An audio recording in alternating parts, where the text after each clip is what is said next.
ગીરના જંગલની એક સત્ય ઘટના. મેં ગાજે સાદુડો મરે.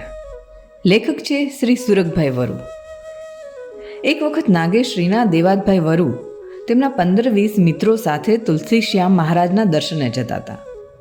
રસ્તામાં બેડિયા ગામે પરમાનંદભાઈ ઓઝા પાસે રોકાણા અને પરમાનંદભાઈને સાથે લઈ ને નાંદી વિલાને કેડે થઈ ને તુલસીશ્યામ ઉપડ્યા.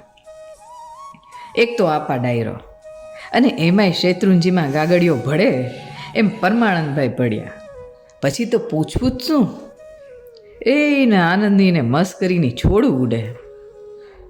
તુલસીશ્યામના દર્શને ફરીને ડાયરો મીંઢાને આવ્યો. વડલા હેઠે ડાયરો ખાટલો ઢળાવીને બેઠા હતા.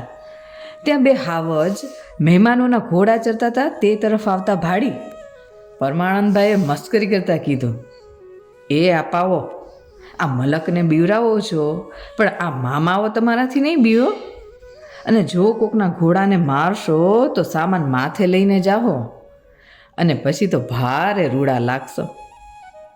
થોડા જુવાનડા એ ઘોડા સાચવવા ઘોડા તરફ દોટ મૂકી. દેવાદભાઈ અને પરમાનંદભાઈ ભગવાનભાઈ બોરીચાને હારે લઈ ને હાવજ જોવા પાછા એ બાજુ ગયા. આ ત્રણેયને આવતા જોઈ હાવજ પાછા ફરી ગયા એટલે ત્રણેય જણા એમની પાછળ ગયા. દેવાદભાઈએ ભગવાન બોરિયાને પૂછ્યું, હે આપા ભગવાન, આ બધા વાતું કરે છે કે હાવજમાં એક સાદુડો એટલે કે વેલર થાય છે તેનો દુહો છે, મેં ગાજે સાદુડો મરે, જેને 8 મહિનાની આશ. એ પ્રમાણે મેં ગાજતા સાદુડો માથા પછાડી મરે એવી વાત સાંભળી છે. તો એ વાત સાચી કે ખોટી? આ ગુના જુગમાં હોય તો કોણ જાણે. મેં ગાજવાથી માથા પછાડીને હાવજ મેરો હોય એમ અમે તો કંઈ જાણ્યું નથી.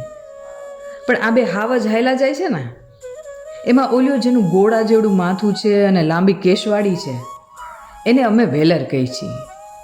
અને ઓલિયો બટકા જેવો હાયલો જાય છે ને, જેનું માથું નાનું ને પૂંછડું ટૂંકું છે અને કેશવાળી થોડી આછી છે, એને અમે ગધૈયો કહી છીએ.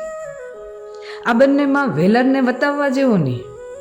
બાકી ગધૈયામાં એના નામ પ્રમાણે ગુણ છે, હાવજ ખરો પણ સ્વભાવે થોડો બીકણ હોય છે.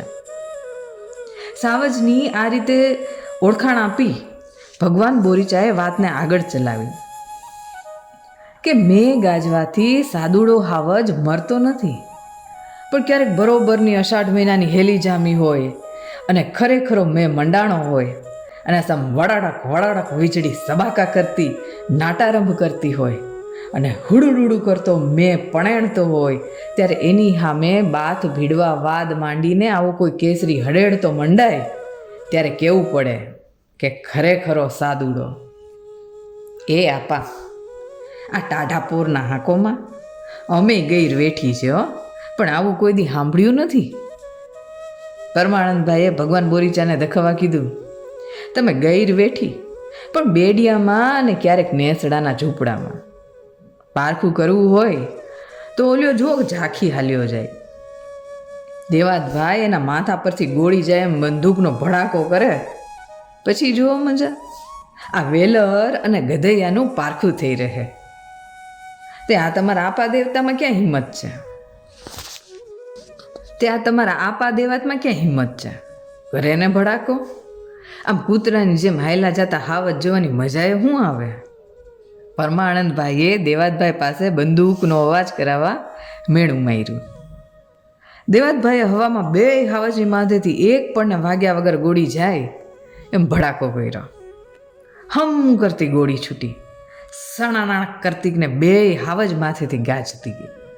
બંદૂકનો ભડાકો સાંભળી ને ગધૈયો તો સૂંડલો લાદોડો વેરતો પલાયન થઈ ગયો. અને સાદુડો પૂંછડાને ગુસ્સામાં વળ દઈને ચક્કર ખાઈને હામો થયો. ગોધલો ગોધલાને ભાડીને ત્રાડ નાખે એમ ત્રણેય જણા સામે ત્રાડ નાખી. કેવું મોરલા કંપી ઉઠ્યા. ડુંગરાના ગાળામાંથી પડછંદા બોલવા લાગ્યા. હવે જોવાની મજા પડી, પરમાનંદભાઈએ કીધું. થોડી વાર હાવજને ડણકતો જોઈને ત્રણેય પાછા ફર્યા. બપોર સુધી હાવજે ડણકું દીધી. પરમાનંદભાઈએ કીધું, આપા ભગવાન, તમારી વાત સાચી હો. આજ વેલર એટલે કે સાદુડો અને ગધૈયાની ઓળખાણ થઈ ગઈ. આભાર.